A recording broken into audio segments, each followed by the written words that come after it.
Hello friends, welcome to our channel. இன்றைக்கி நம்ம சேனலில் இட்லி தோசைக்கு ரொம்பவே டேஸ்டியான ஒரு சைட் டிஷ்ஷான தக்காளி கடையல் எப்படி செய்யறதா பார்க்க போகிறோம். தக்காளி கடையல் பண்ணுறதுக்கு நான் இன்றைக்கி குக்கரில் மீடியம் சைஸ் தக்காளியாக ஒரு 10 தக்காளியை இந்த மாதிரி மெலிசாக கட் பண்ணி இதில் சேர்த்துக்கிறேன்.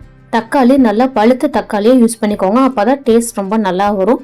பாருங்கள், இந்த சைஸில் நான் இன்றைக்கி 10 மீடியம் சைஸ் நல்லா பழுத்த தக்காளியை சேர்த்துக்கிறேன். இப்போ இதில் ஒரு 15லிருந்து 20 சின்ன வெங்காயத்தை 2ஆக கட் பண்ணி இதில் சேர்த்துக்கலாம்.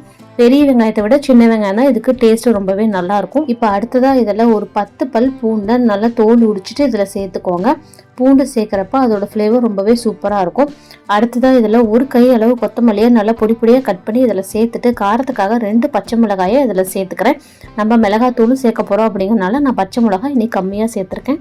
இப்போ இதில் ஒரு 1/2 டீஸ்பூன் அளவுக்கு மஞ்சத்தூள் சேர்த்துட்டு 1/2 டீஸ்பூன் அளவுக்கு உப்பு சேர்த்துக்கோங்க. காரத்துக்காக ஒரு 1/2 டீஸ்பூன் அளவுக்கு தனி மிளகாத்தூள் சேர்த்துக்கோங்க. இப்போ அடுத்ததாக தக்காளியோடைய புளிப்பு சுவையை பேலன்ஸ் பண்ணுறதுக்காக ஒரு 1/2 டீஸ்பூன் அளவுக்கு சர்க்கரை சேர்த்துக்கோங்க. 1/2 டீஸ்பூன் அளவுக்கு மல்லித்தூள் சேர்த்துக்கோங்க. அடுத்து இதில் ஒரு 1/2 கப் அளவுக்கு தண்ணி சேர்த்துக்கோங்க. தக்காளி வேக வைக்கும் பொழுது தக்காளியிலிருந்தும் தண்ணி வரும், அதனால் கொஞ்சமாக சேர்த்துக்கிட்டாலே போதும். இப்போ இது எல்லாத்தையும் நல்லா ஒரு டைம் மிக்ஸ் பண்ணி விட்டுட்டு மூடி போட்டு ஒரு 3 விசில் வரைக்கும் விட்டு இறக்கிக்கோங்க. 3 விசில்லையே தக்காளி, வெங்காயம், மிளகாய் எல்லாமே நல்லா வெந்து வந்துடும். 3 விசிலுக்கு மேலே வேண்டாம், 3 விசில்லையே இது எல்லாமே நல்லா வெந்து வந்துடும். இப்போ பாருங்கள், 3 விசில் விட்டு இறக்கியாச்சு. 3 விசில்லையே எல்லாமே நல்லா வெந்துருச்சு. தக்காளி, வெங்காயம் எல்லாமே நீங்கள் கரண்டிலேயே மசிச்சா கூட இது நல்லா மசிஞ்சு வந்துடும். கரண்டிலேயே இந்த மாதிரி நல்லா மசிச்சு விட்டுருங்க. இல்லை அப்படின்னா மத்து வச்சோ இல்லை எலக்ட்ரிக் பிளெண்டர் வச்சோ இதை நல்லா மசிச்சு விட்டுக்கோங்க. ரொம்ப நைஸாக மசிச்சு விட வேண்டாம், இந்த மாதிரி கொஞ்சம் திப்பி திப்பியாக இருக்கிற மாதிரி மசிச்சு விட்டுக்கோங்க. அப்போ தான் சாப்பிடும் பொழுது டேஸ்ட் ரொம்ப நல்லாயிருக்கும். இப்போ இதை தாளித்து விட்டுடலாம்.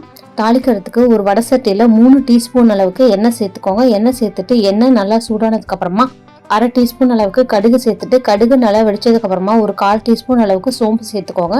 சோம்பு சேர்க்குறப்ப தக்காளி கடையல் ரொம்பவே வாசனையாக இருக்கும். இப்போ இதெல்லாம் 2 கொத்து அளவு கருவேப்பிலை சேர்த்துட்டு நம்ம கடைஞ்சி எடுத்து வச்சிருக்கிற தக்காளி கடையலை இதில் சேர்த்துடலாம். சேர்த்துட்டு இப்போ இதில் தண்ணி எதுவும் சேர்த்துற வேண்டாம். தக்காளி கடையல் கெட்டியாக இருந்தால் தான் நல்லாயிருக்கும்.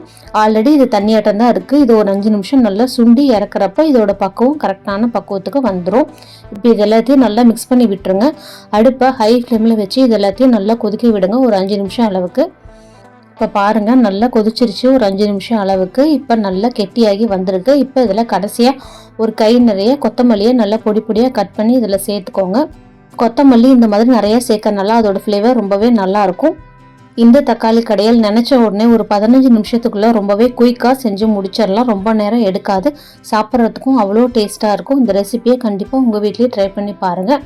இட்லிக்கு ரொம்பவே பர்ஃபெக்டான ஒரு காம்பினேஷனாக இருக்கும். ட்ரை பண்ணி பார்த்துட்டு எப்படி வந்துச்சுன்னு எனக்கு கமெண்ட்ஸில் சொல்லுங்கள். நம்ம சேனல் உங்களுக்கு பிடிச்சிருந்தா லைக் பண்ணுங்கள், ஷேர் பண்ணுங்கள், மறக்காமல் சப்ஸ்கிரைப் பண்ணுங்கள். தேங்க்யூ.